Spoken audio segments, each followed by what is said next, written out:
Hello, my name is Jim Frankel, and I am the director and founder of Music First. It is my great pleasure to welcome you to this virtual version of our conference.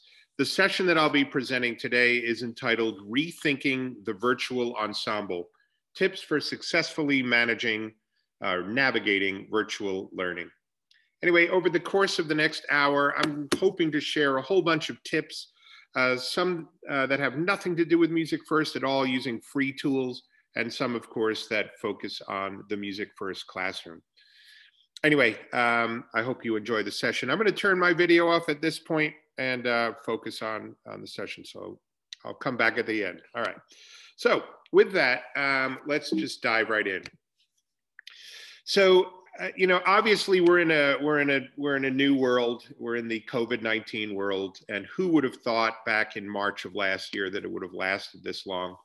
But with that in mind, I'd like to go over a whole bunch of ideas that I've had over the last 11 months, 10 months, about what band, choir, orchestra directors can do, with the tools that are available, both free and through Music First.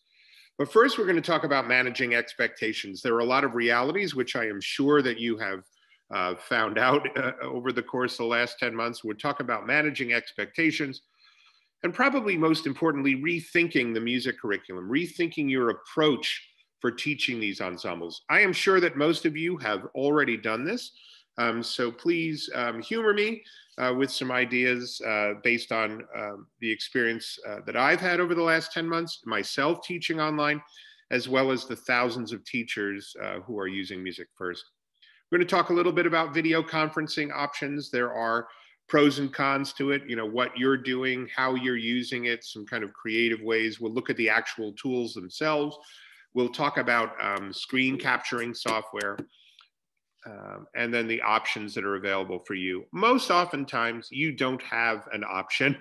You are given tools like Google Meet or Zoom. Your school says this is what you're going to use, but there are some other interesting things you can do. I'm talking about making asynchronous learning as engaging as possible. I'm sure at this point you know what asynchronous learning, it means it's not live instruction. Instead, it's assignments that you're posting and that your students are doing not face-to-face, but in their own time. My own daughter, I have two daughters, one who is in college, one who is a junior in high school. And my junior in high school, the way that our local school district handles it is 4 days a week is kind of live, quote unquote, learning online. My daughter is completely virtual at this point. And 1 day a week, which happens to be Wednesday, is the asynchronous day. That gives teachers the opportunity to not be encumbered by live instruction, but instead gives them a day to create learning materials and work on their own, kind of instruction and planning, if you will. So that asynchronous, I love that little break that my daughter has, because she loves her Wednesdays. She can wake up whenever she wants. She does all of her assignments in a very focused amount of time, and then she's free to do anything else. I'm going to give you 5 asynchronous activities that you can do with your ensemble students. And we're going to, this may be anathema to some, and I'm sure you've already realized this. If all you're doing is focusing on performance, it's really difficult. So we're not just going to focus on performance, and there's a lot more that you could do with your ensemble kids. I'm going to talk then about what the Music First classroom is. We have at this point 2 million students around the world using it. So during COVID, it's been a godsend for a lot of teachers and their students, and we'll talk about what they're doing. And we'll talk about what you can do with the classroom, and I'll show you some of the software that's available, as well as our content library, which is probably the most popular feature at this point, along with our software. Anyway, with that, let's talk about managing expectations. I'm a tech geek. I've been training teachers how to use technology for the last 31 years. So I've been around a while, and I can tell you that when you're talking about technology in general, there's a learning curve. A lot of people feel overwhelmed. And for the last 31 years, I've been trying to convince people that it's something that can be really useful and effective in your teaching. Well, obviously, in March of last year, for at least where I live up in New York, basically no one had a choice. It's you're going to use technology, otherwise you're not going to be teaching. But my point is that in my undergraduate, even in my graduate degrees, I never learned about how to teach completely online. I was a middle school band director for the majority of my career in the New Jersey public schools. Nobody ever taught me how to teach band over Zoom. So you're all doing it. It's extraordinary, but there are expectations that your students may have, the students' parents may have, your other colleagues and your administrators, as well as yourselves, obviously. But let's talk about those. The first thing is a student-centered approach, which is what I recommend, and being empathetic. I know watching my own two daughters, they don't like this. They don't like learning online. They would much rather be in school with their friends. It's part of their childhood. They're missing it. And for me as a parent, I see that firsthand. I'm sure some of you who are parents see it as well. So I know this may sound trite, but it isn't meant to be. Please think of your students and rather than thinking negative, think positive, if you will. They are probably just as stressed as you are. They don't want to be doing this, and neither do you. Almost none of them have ever experienced online before COVID, right? So just as it's new for you, it's new for them. Think about 5-year-olds, 6-year-olds, 7-year-olds experiencing kindergarten, first grade online. I feel my heart breaks for those kids, and I'm hoping that we can all return to the classroom as soon as possible. But this is getting to the heart of the matter. And when I'm talking about empathy, who knows what they're dealing with at home? You have no idea. These kids, they may have lost a parent. They may have lost a grandparent. They may have their parents are off working full time and they're either looking after themselves, looking after their siblings. You have absolutely no way of knowing what they're dealing with. So, give them a break. Think about their well-being. Do these kids even have reliable internet access? You probably have all seen on the news where kids are like going to a Starbucks. Their parents are bringing them to Starbucks or the local library, or I even saw one where they were bringing them to Popeye's fried chicken so that the kids could get on the Wi-Fi in the restaurant. So, you can't just assume that these kids have the ability to do everything. Now, many school districts, and I'm sure it's similar for you, there are many school districts that are buying devices for the kids, that are getting them Wi-Fi, but that is not universal. And what about, this is just the most heartbreaking of all, the students with exceptionalities, the special learners, a kid with Down syndrome, a kid with autism. How on earth are they learning in this thing? And really, my heart aches for them. So with that in mind, also think about the students' parents. And I know where I used to teach in northern New Jersey, the parents might be considered a pain every once in a while, but these parents are also dealing with it too. They're stressed. They may have lost their job. They may not know where their next paycheck is coming from. They may not be able to pay the rent. They're going to be extremely appreciative of your efforts. They may not come out and tell you that up front. They may not say thank you. But I can tell you, and any of you who are parents, I think my daughter's teachers are superheroes.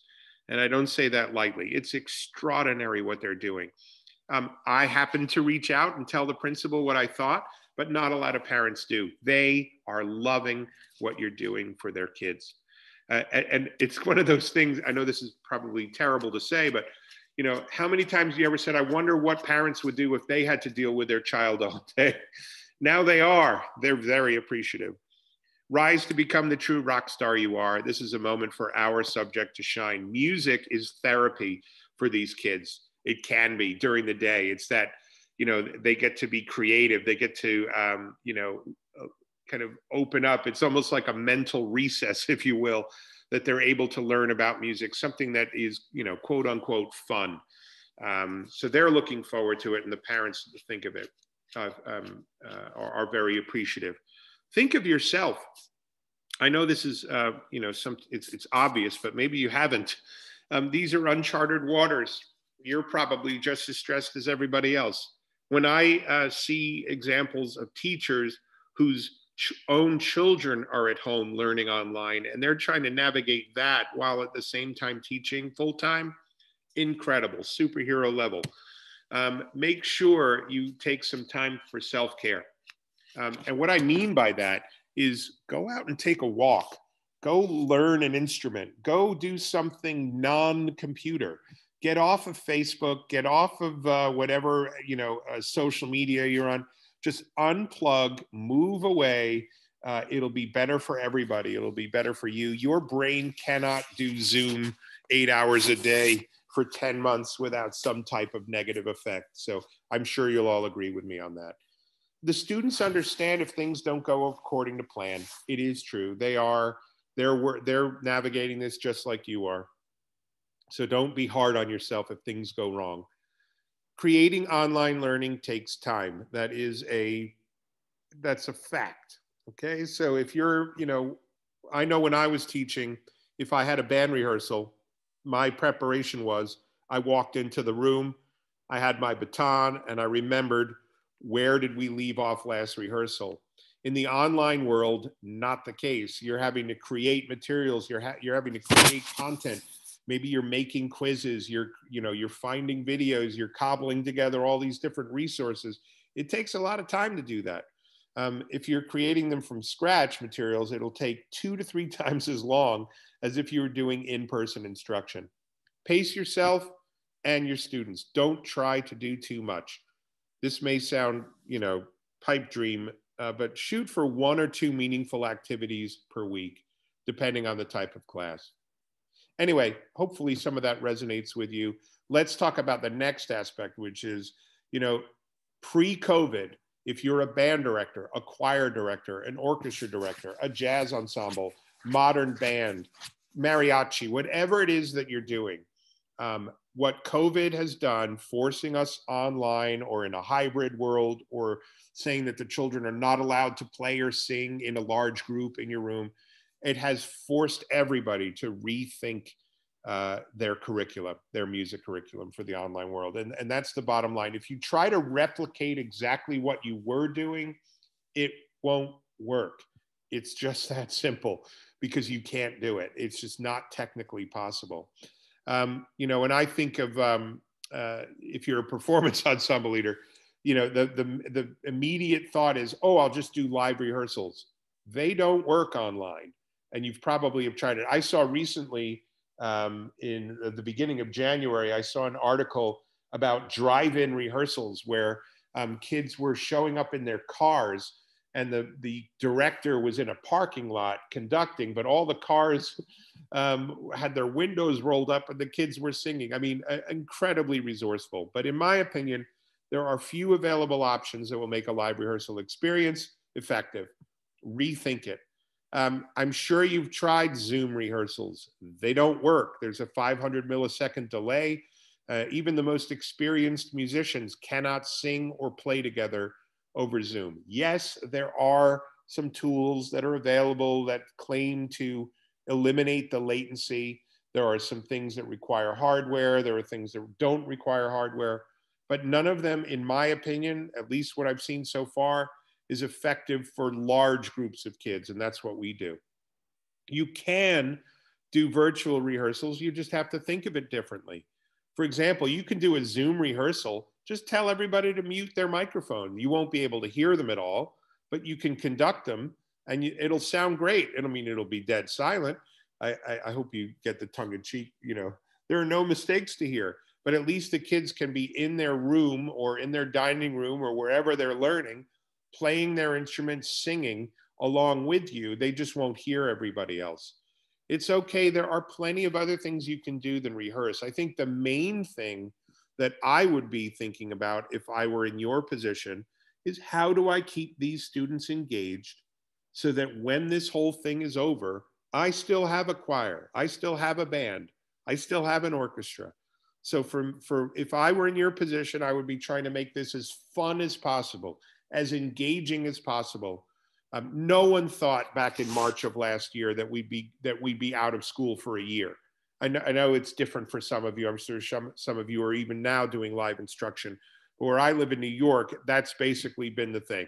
For the last almost year, the kids have not been in regular normalcy type of environment in school.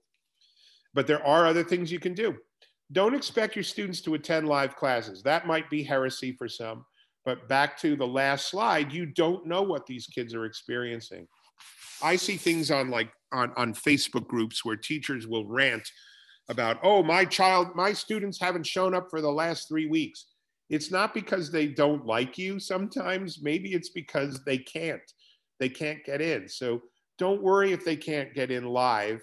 Follow up with them and see what's going on. Focus on creating meaningful activities that can be done in their own time. Keep them accountable. Of course, they need to be doing the assignments, but if they can't be there live, maybe there's a reason.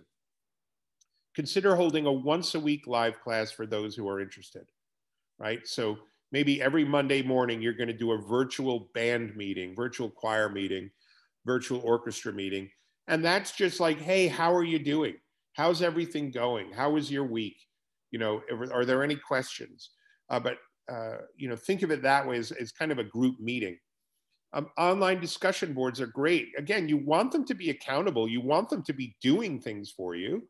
The live part may be problematic, but that doesn't mean that they could just like skip your class altogether, right? But discussion boards are great. Post a question, like, and have students reply, and maybe require them to reply to other students. If you've ever taken an online course yourself, that's how it's structured. You know, you have to post the teacher posts a question, you have to post a response, and you might be required to respond to other students' responses as well. Have your kids do that. Project-based learning, PBL, I know this is kind of a buzzword from a couple of years ago. It is absolutely, in my opinion, the perfect thing for online learning. Giving large projects that take a lot of time, that are fun, that are engaging, that are not fluff, but instead meaningful. Create at least one project for your ensemble that focuses on creating content. So for example, have them compose music, have them make a music video, have them research a composer that you're working on, and have them create their own movie about that composer. Maybe it's like, you know, think about TV shows like 60 Minutes and have them do a kind of a feature on the composer, and have them work with their parents, with their friends, with their siblings to create an interview of a composer, that kind of thing. Presentations, use Prezi. It's completely free. Prezi, Prezi.com. It's like online PowerPoint.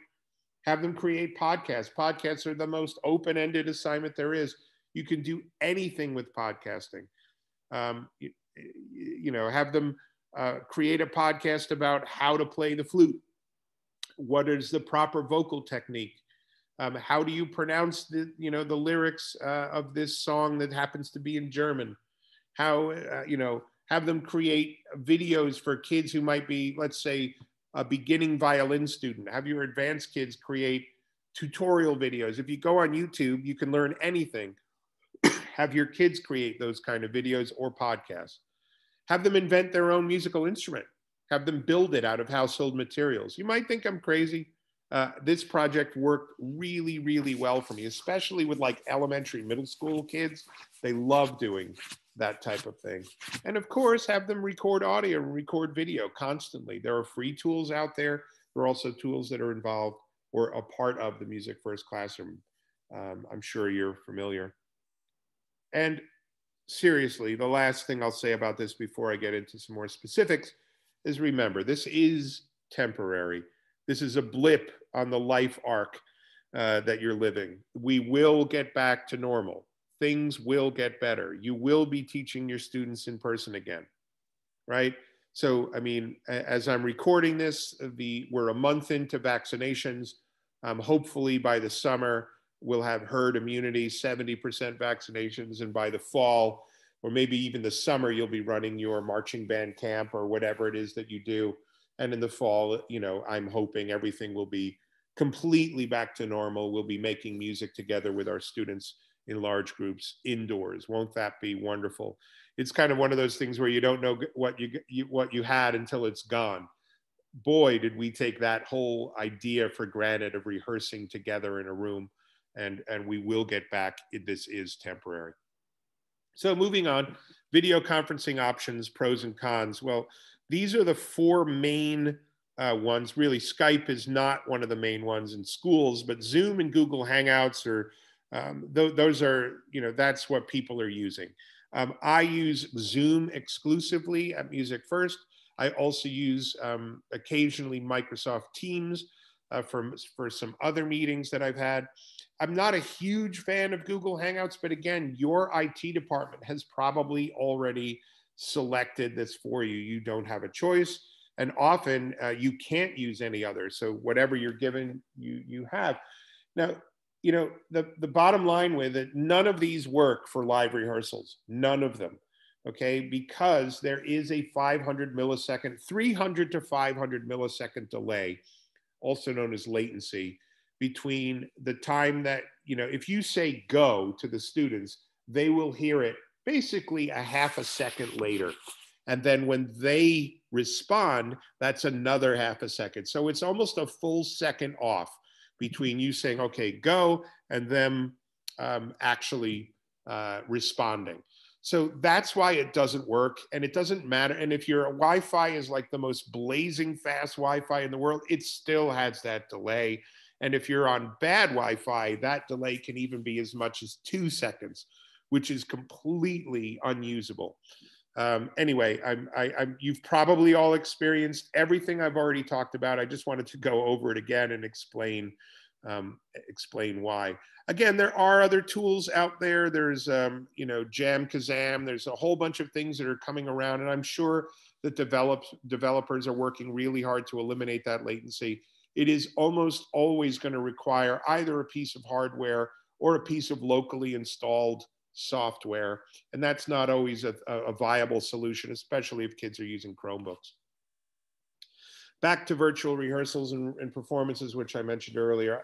Virtual rehearsals are great as long as all the students' microphones are muted.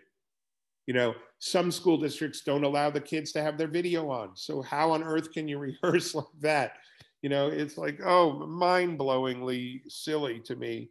If a school says, no, the kids can't have their video, then running a virtual rehearsal at that point is not worth the time and effort, in my opinion. It might be worth you meeting with them, but trying to conduct to yourself and not hearing anything, not seeing anything, very, very difficult.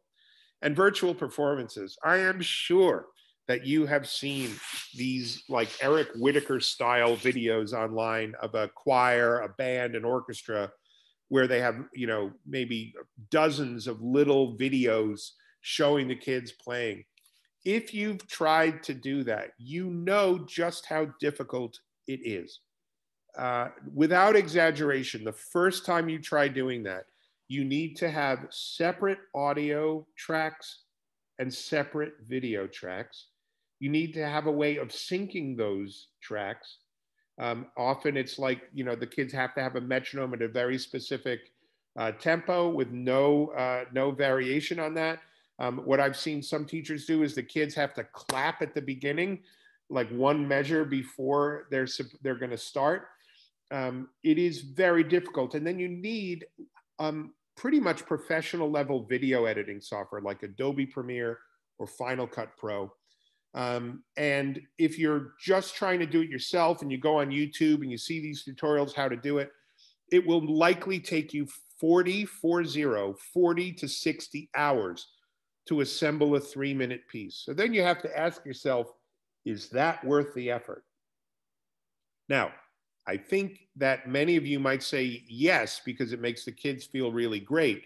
Well, then if an administrator is saying to you, you must make one of these virtual performances, you then say to the administrator, then we need to hire an outside service, an outside video editor. By the way, at this point, there are so many unemployed people in the United States, especially in the entertainment industry. You can absolutely find somebody who will make these videos for you. Somewhere between $750 to $1,000 is what I've seen online. That price might vary depending on where you are.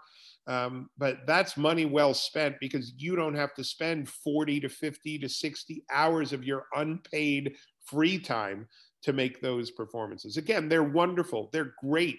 I love seeing them. But making them on your own is a very, very time-consuming and technically difficult thing to do. So that's all I'll say on that. Again, if you want to do it, go for it, but maybe get some help. Screen capturing. Why on earth would you need screen capturing software? Well, if you want to show kids like instructions on this is how you use this piece of software, this is how you use this website, whatever it is, having screencasting software is a great way to make quick videos. So there are 4, these are all free, by the way. QuickTime is great. It's free on every Mac. Screencastify is awesome, especially if you're using the Chrome browser. And the Chrome browser is kind of the universal internet browser at this point. Screencastify is actually a plugin for Chrome. So basically, Screencastify, anything that you have in your web browser, you click this little button and it records it. The Loom is kind of a newer one, very beautiful piece of software. And then there's Screencast-O-Matic. So these 3 can be used on any platform. QuickTime is Mac only. And again, the reason that you'll consider using these are great for making tutorial videos. So let's talk now about asynchronous learning and making it as engaging as possible. So I'm going to show you 5 examples of asynchronous activities, starting with the most simple and then progressing up. And my suggestion or my request is don't dismiss any of these. These are all, again, I was recently interviewed, and the question was, if you were a band director, what would you be doing right now? And my answer was everything. I would be having my students do ear training, music theory, composition, score study, critique, creating videos of themselves, tutorial videos, making fingering charts. I would have them do everything, because in the normal world, we wouldn't do any of that. And this is kind of a unique opportunity to really round out the full musician in each one of these kids if they can't sing or perform with you. And I'd have them be recording and videotaping themselves performing all the time, building their digital portfolios and submitting that to keep them accountable, keep them learning. So threaded discussion boards. I have a screenshot here of a discussion board that I've used. This is in the Music First classroom. It may sound really boring, but I have found that students, especially upper elementary, middle school, high school students, they love writing online. They love discussion threads. They love arguing with each other. They're very passionate. I mean, if you wrote a question, literally, what piece is the first piece you'd like to play when we get back or perform when we get back together as an ensemble? Just post that question and then watch what the kids write. How are you doing today? What's one thing musical you learned? What do you miss most about being in choir? Those types of questions, you'll be amazed at the volume of responses and interaction that the kids will have. Flipgrid, I can't say enough positive things about this. It's completely free. Go and get yourself a Flipgrid account. Flipgrid is wonderful for you create a video prompt. So you videotape yourself, or videotape. You create a video online of yourself doing anything, playing, singing, talking to the students. And then the students, you share that Flipgrid with the kids. They then, on any device, record themselves making a video as a response. So basically, you create a prompt, they create a response. I have seen many ensemble directors use Flipgrid extensively for this, where the teacher is talking about the piece, saying, all right, let's say that you're playing The Great Locomotive Chase by Robert W. Smith. Your video prompt would be like, literally as simple as, students, I would like you to play from the very beginning up to measure 38, and then, or 37. And when you're done, submit that. And then all the students, as simple as that, the students then record themselves playing Great Locomotive Chase, the first 36 measures, and they turn that in. Really simple. I love assignments that are minimum effort on me, maximum impact on the students, and Flipgrid is completely free. Critiques. Go and find, I mean, YouTube, in my opinion, is probably the single greatest teaching resource ever.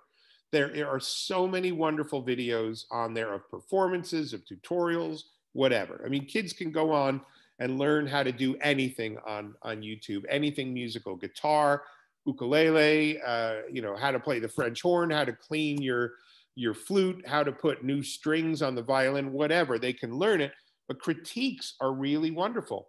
For example, you know, look at your state MEA, all state, all county, all region festivals. I guarantee you that there are videos of performances there.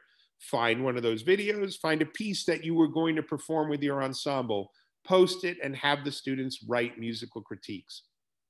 Again, it may not sound all that exciting, but this is a great thing to get your kids engaged. And don't just focus on the performance ensemble repertoire. Look at other ensembles, look at popular music, look at any type of music, look at folk music, world music, jazz, blues, reggae, ska, whatever it is, you know, bring it in and say, you know, what do you think of this? Use your best musical vocabulary. What, you know, put in time markers. There's a great piece of software called Edpuzzle where you can you bring in a video and you can put in your own like comments and questions right in the middle of it. Really fabulous. That's, again, it's Edpuzzle.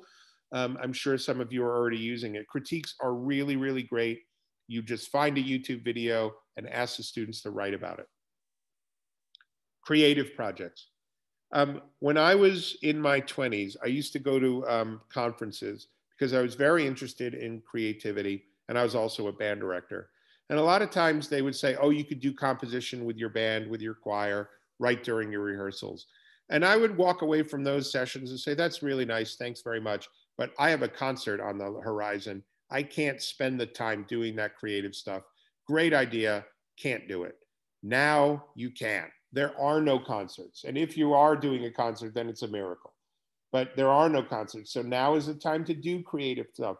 You will likely be using this, you know, if you do a creative project with your ensemble, and I have two pictures, make a music video, make your own musical instrument, have them compose music, either in notation software or in digital audio workstation, have them compose a warm-up exercise for the voice or their instrument, have them create an ensemble for, let's say, woodwind choir, string quartet, SATB, have them take a piece and arrange it. There are so many things you could do with this software, and this is the time to do it.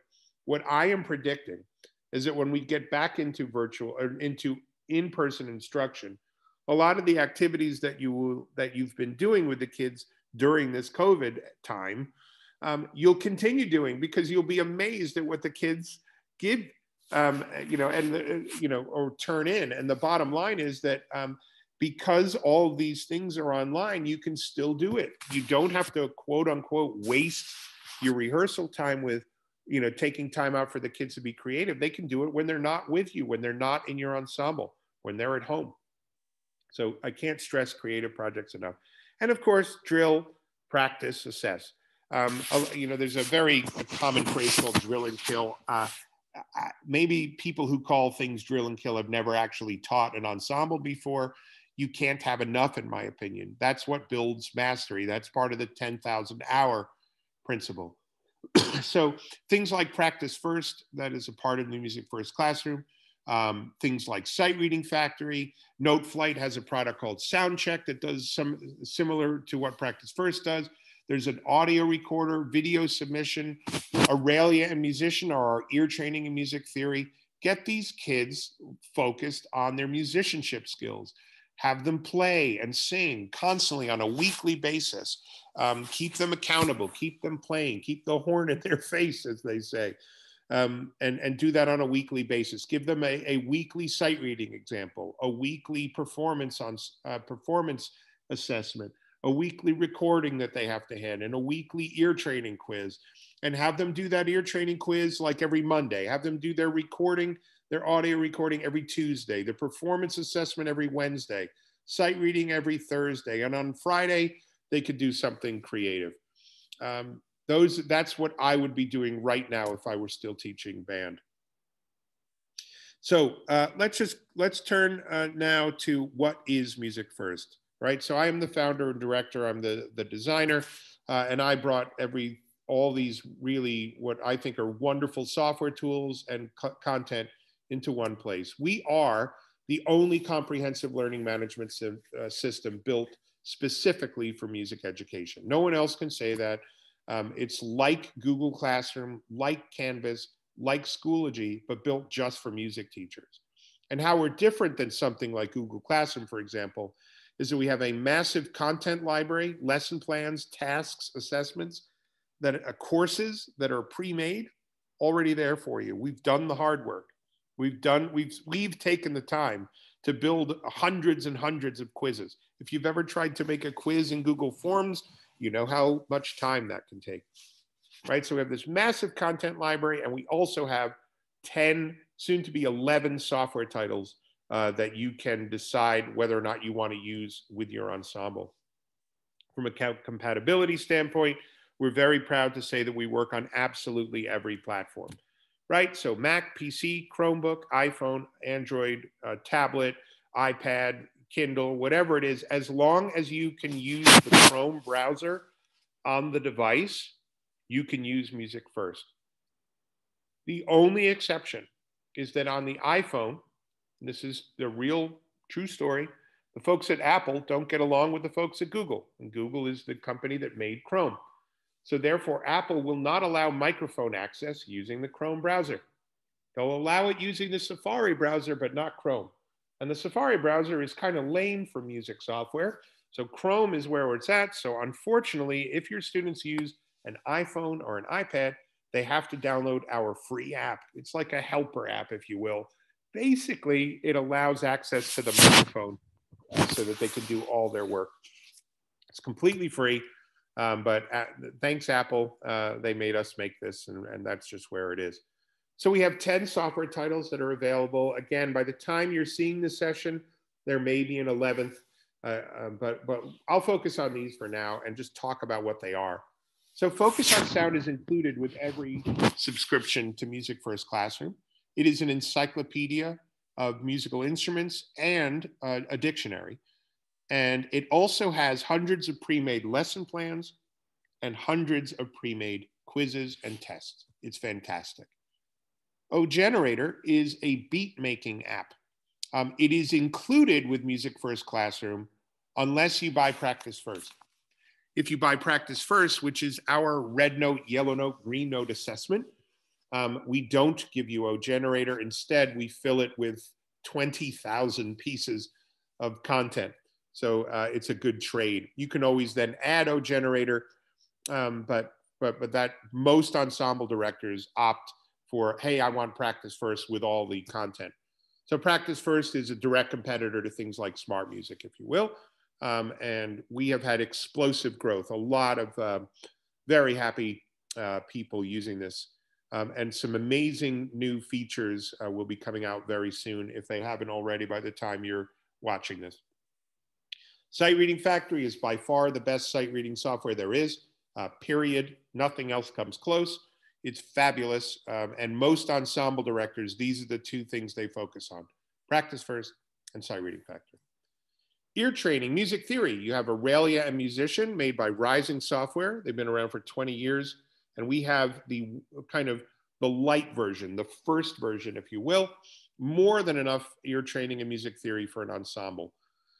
Then we have two notation products: Flat, which is kind of the new kid on the block, very popular, very simple to use, and NoteFlight, which has been around. It's the granddaddy of them all. I've been around since 2008. NoteFlight recently, last summer, launched a product called SoundCheck, which is the exact same assessment algorithm as Practice First. So you can choose which assessment you want. Practice First is great. It's just assessment. NoteFlight is a notation program, and you can add SoundCheck to it. And then we have two versions of what I would call GarageBand style software: Soundation and Soundtrap. The main difference between these two is that Soundtrap works on every device, including iPhones and iPads. Soundation does not work on iPhones and iPads. So, you know, that's where teachers usually say, well, hey, my kids only have Chromebooks, I don't care. Then you can get Soundation. Soundtrap's just very, very popular with teachers, music teachers, and other subject areas as well.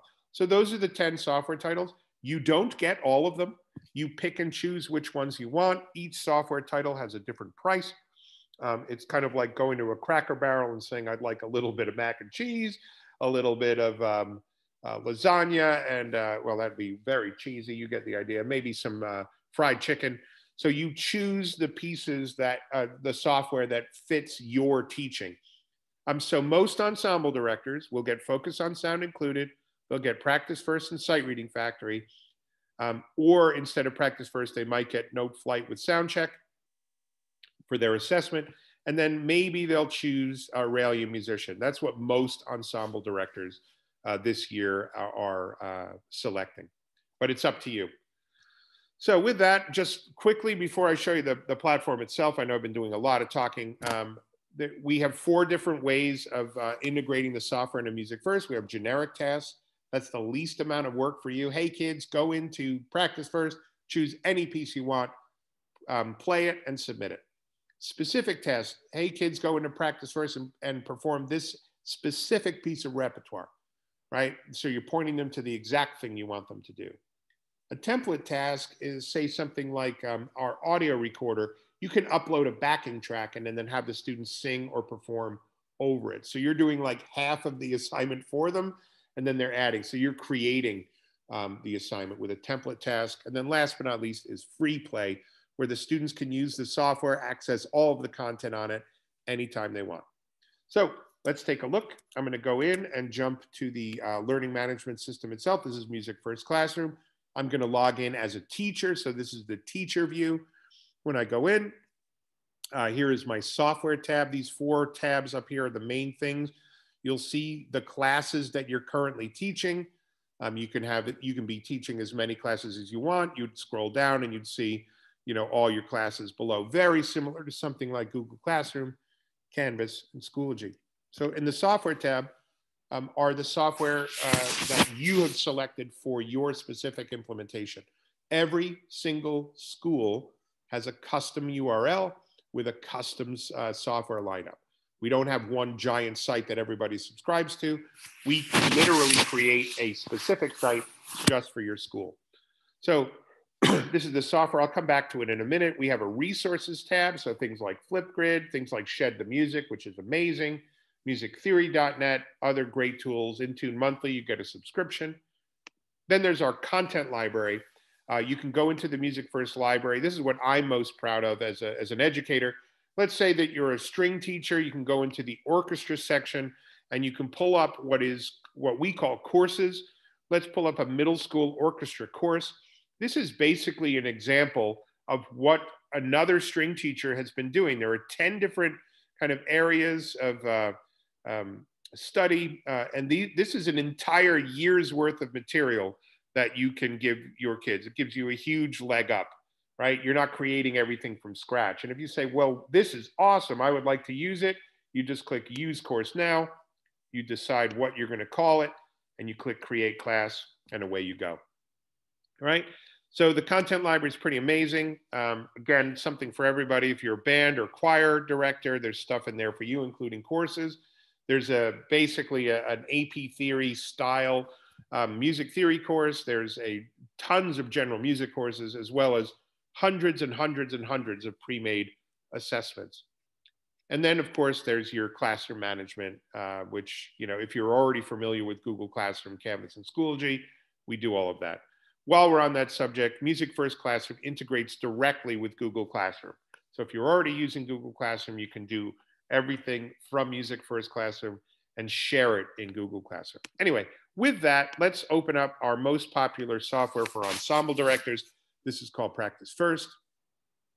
And I'm going to sing for you. I hope you enjoy what I'm about to do. I'm going to look up, I'll click Reset Filter. Our filter is the way you find things. We're actually working on this and making an improved search function. But for right now, let's say, hey, I'm a voice teacher. Let me see what's available for voice. I can go in and check all the different things that are available for me.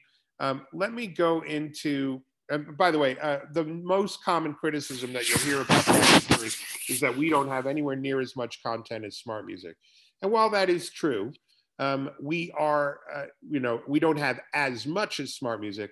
We're in the 40,000 pieces of music at this point. So we're getting there. We don't have a lot of the repertoire, but we have a lot of content, and it makes it very, very simple for you to create your own. So I'm going to go into the NISMA sight singing exercises. The only reason I'm doing this, these are really short and sweet, so you don't have to hear me sing. I'm going to do sight reading level 1, exercise 2. I'm going to choose the part that I would like to record, which is bass, and I'm just going to click record. I'll get 1 or 2 notes wrong on purpose, just so you see how this works. What I'm going to do, though, is go in and make sure that I'm going to turn on my metronome so that I can hear the metronome while I'm recording. Here we go. There's my opening pitch. Do, re, mi, fa, sol, fa, mi, re, do, re, mi, fa, sol, fa, mi, re, do. Now let's see how I did. All right, now, if you go here, if you mouse over, first of all, the score, there is a score. It just went really, really quickly. If you mouse over it, it's telling you what you've done right, what you've done wrong. We don't believe in just coloring the note heads. It's not enough feedback. So the students can go in and see exactly what they've done wrong. You know, they sang a C and you cut it off early. So it's also listening to pitch, rhythm, duration, and tempo. I'm going to try this again, the same one. I'm going to try to sing it perfectly this time, just to show you what it looks like. Here, let's do this. I'm going to go to backing track, just to make sure that I've got my metronome turned on, and I'm going to record. Here we go.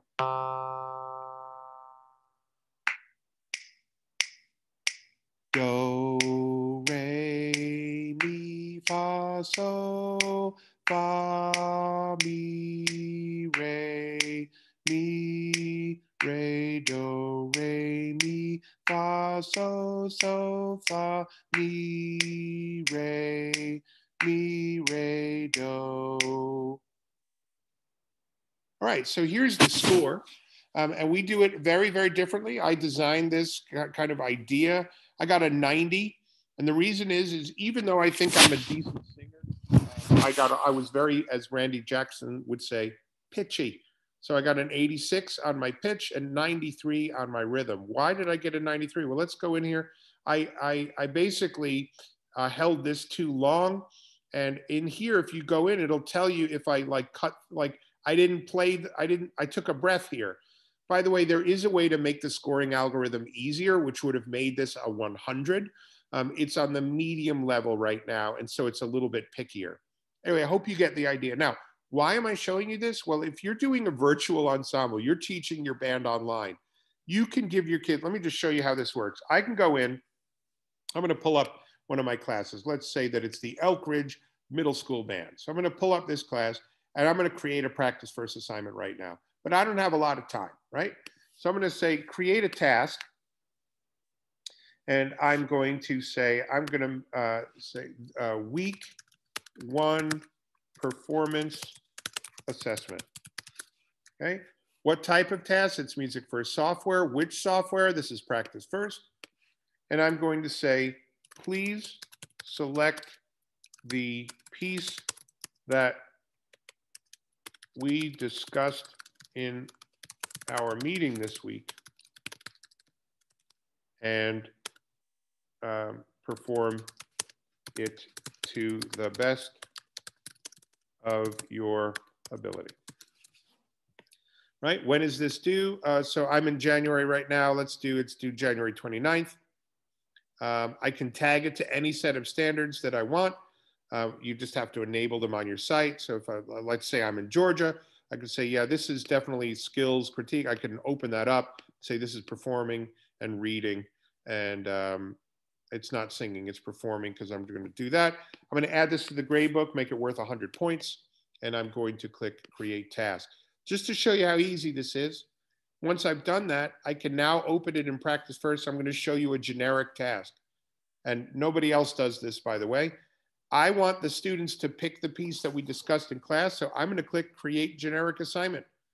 This means that if I have 118 kids in my band, I don't have to create 118 assignments or even 17 assignments, one for each instrument. I just click Create Generic Assignment. That's it. So now when the students go in, they go in and find the piece that they want to perform. That's it. I'm done. It's assigned. It's finished. Really, really quick. We're trying to save you time with the Music First classroom. Now let me show you Sight Reading Factory. I'm going to switch and pretend I'm a choir director. You know, sight reading is often one of those things that we skip over, and the reason is that you know, it's time consuming. Now, there's a great educator named Dale Duncan who has S Cubed. That's actually something that you can buy as part of the Music First classroom. A fabulous sight reading method. But if you don't have that, this is great. So let's say I'm going to say I'm a choir director and I am teaching an SSA choir right now. So I'm going to say Ensemble. I'm going to say I would like a choir multi-part. I can choose what level of difficulty, and if I mouse over the levels, it's telling me. So I'm going to do level 2. I'm going to say, you know what, this is my SSA choir, so I'm clicking SSA, clicking Next. What time signature? Let's do this easy. It's 4/4. Let's do something in C major, and let's click Start. So what this does is it creates a sight reading example that is unique. It's never been done before. It's really a composition algorithm underneath the hood at Sight Reading Factory. And I can go in and say, you know what, my kids are going to need to be able to sing something. So I'm going to open up the annotations and say, yeah, let's do movable do with a la bass minor. Okay. So now that I've done that and I click Next, I now have lyrics for my students to sing. So in your virtual rehearsal where all the students' microphones are muted, you can actually have them open up an audio recorder, you conduct them, and they have to sing it. Let's hear what this would sound like.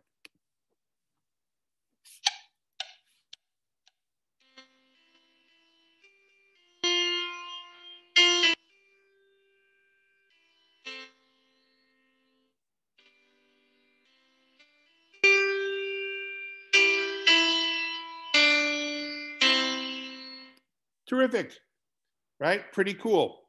You can do Next and have a brand new one. Imagine at the beginning of every one of your choir rehearsals when you get back in person, having this up on your whiteboard, having them do this real quick, like a do now or a bell ringer, however, whatever you call it in your school district. Have them just start this as part of their normal warm-up routine. They have to they have to sight read. And for those of you band and orchestra directors that are saying, well, what about us? I can go in and instead of choir, I can say concert band multi-part start, right? And so boom, you now have a piece for concert band. I can get rid of those annotations, which are probably not really useful in the band room. So let's go in and click Next. And so now I have a piece. You just train the musicians. Oboes, flutes, your top line. Clarinets, trumpets, tenor sax, you're this line. Alto sax, bari sax, French horn, low brass, and percussion. Again, it's not a fantastic piece of music, but it is definitely good sight reading fodder. So, you know, hey, I've got a virtual ensemble. How does this help me? I can create a task just to show you how to do this. And I'm going to do a weekly sight reading. And this is going to be for Sight Reading Factory.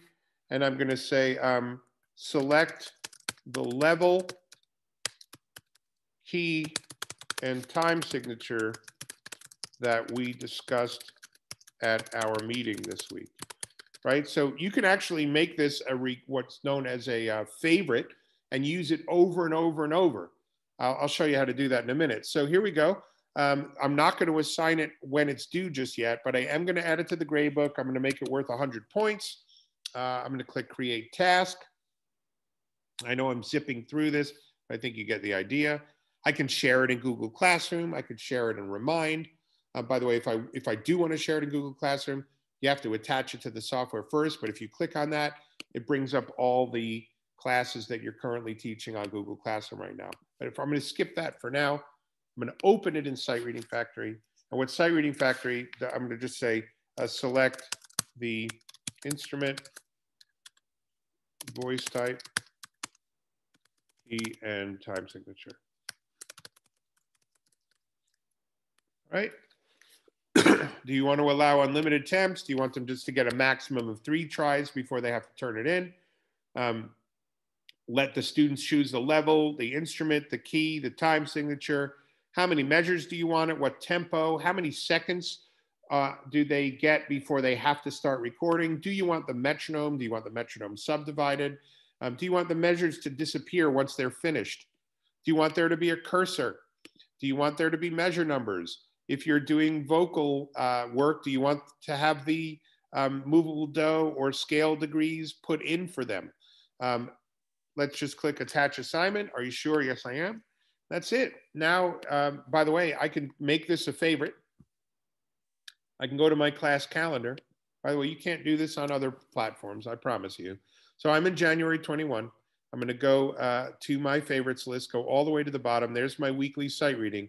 And I'm going to give this every Monday, starting with Martin Luther King Jr. Day, and then the following Monday. And then I'm going to go into February and pull those in. So love drag and drop. I can do this over and over, the same assignment many, many times. So I'll go back to January. You'll see that they're grayed out.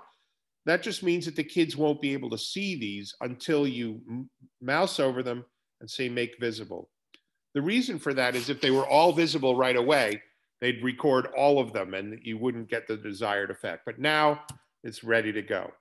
Hopefully that makes sense. Super, super easy to create an assignment, make it a favorite, and use it over and over again. All right, with that, the last thing I'm going to do is show you, I'm going to go back to the main page and click on content. And I'm going to open up the Music First library.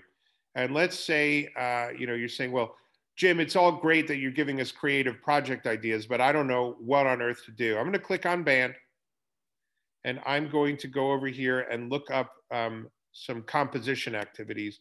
There are 2 for band specifically. Let's say you have Note Flight. I can click on that. This is a getting started. It teaches them how to use Note Flight and then has them make their first composition. If you say, oh, wow, this is great, a whole assignment that I didn't have to create, I can click Use Lesson Now. And when it says, well, which class would you like to use this lesson with? I'm going to say Elk Ridge Middle School, right? And it's got all these, everything's already pre-done for me. When do I want the students to be able to see this? Starting on Tuesday the 19th. Yes, I would like it to be visible. Add lesson. And now I've copied that entire lesson plan from the content library into my Elk Ridge Middle School band class, and the kids can go in and complete this assignment. And I didn't really have to do very much. Anyway, I'm going to come back in here and just quickly finish up. I'm running out of time, so I just want to make sure I get to this. First of all, thank you for making it all the way to the end of this virtual session. Again, my name is Jim Frankel. For this conference, you can either email me directly at jim@musicfirst, but for the recording that I made this session for, Robin Hodson is the representative. His email is right here, robin@musicfirst.com. You can get a free 30-day trial to start using this right now at musicfirst.com. Just click the free trial button. We're currently running a 6-month promotion, so you get the entire platform for half price for 6 months. So half a year, half price, makes sense financially. That way you can have this for the rest of your school year. We are on Facebook. We have a vibrant Music First Teachers group. We're on Twitter and LinkedIn. We do podcasts every other week. If you look for Music First Podcasts, wherever you get them from, you'll find it. And we also have amazing tech support, live on the phone, email, as well as tons and tons of tutorial videos. Anyway, with that, thank you so very much. I hope that the rest of your school year is as good as it possibly can be. I hope you all stay safe, sane, and healthy. Thank you very much, and we'll talk soon. Take care.